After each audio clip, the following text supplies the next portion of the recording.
بسم اللہ الرحمن الرحیم۔ السلام علیکم۔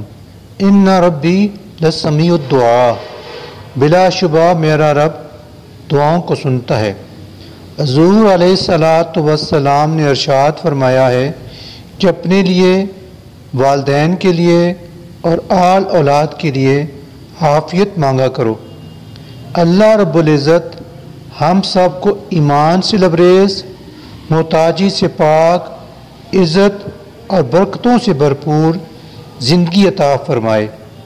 مالک ارض و سما ہمیشہ میرا اور مجھ سے منسلک تمام افراد کا نگہبان ہو، اور ہمیں دنیا و آخرت کے ذلت اور رسوائی، حاسدوں کے حسد، ہر قسم کے شر، فساد، مرض، قرض، تنگ دستی، ناگہانی آفات، غرور و تکبر اور شرک و غیبت سے ہمیشہ محفوظ رکھے، آمین یا رب العالمین۔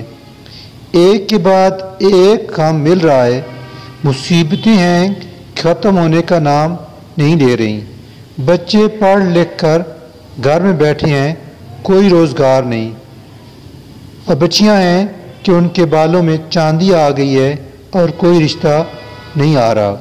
سخت تنگ دستی کی کیفیت ہے، بجلی گیس کے بل ادا کرنے کی سخت نہیں، بچوں کی فیسیں ادا کرنے کے پیسے نہیں، 3 مہینے گھر کا کرایہ ادا نہیں کیا۔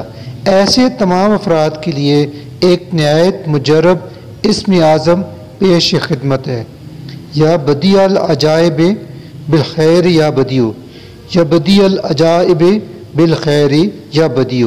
یہ اسم اعظم آپ نے 14 روز تک لگاتار پڑھنا ہے۔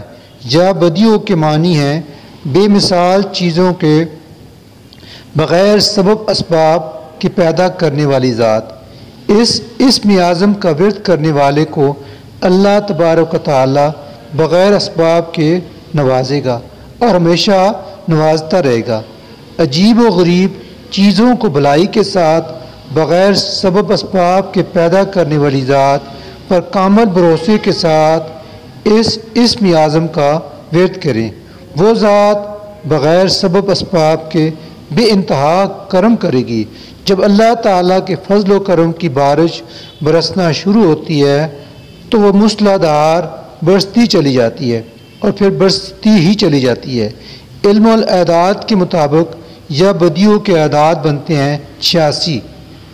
اس اسم اعظم کا ورد اس طرح کرنا ہے کہ فجر کی نماز کے بعد 313 بار یا بدیع العجائب بالخیر یا بدیع پڑھیں، اور یہی عمل عشاء کی نماز کے بعد دہرائیں، یعنی عشاء کی نماز کے بعد بھی 313 بارہ یا بدیع العجائب بالخیر یا بدیع کا ورد کریں۔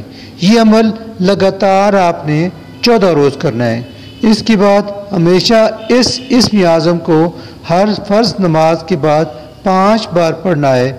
دعا گو ہوں اللہ رب العزت مجھ سمیت آپ سب کو حاکم، حکیم اور گھر کی ناچاکی سے محفوظ رکھے۔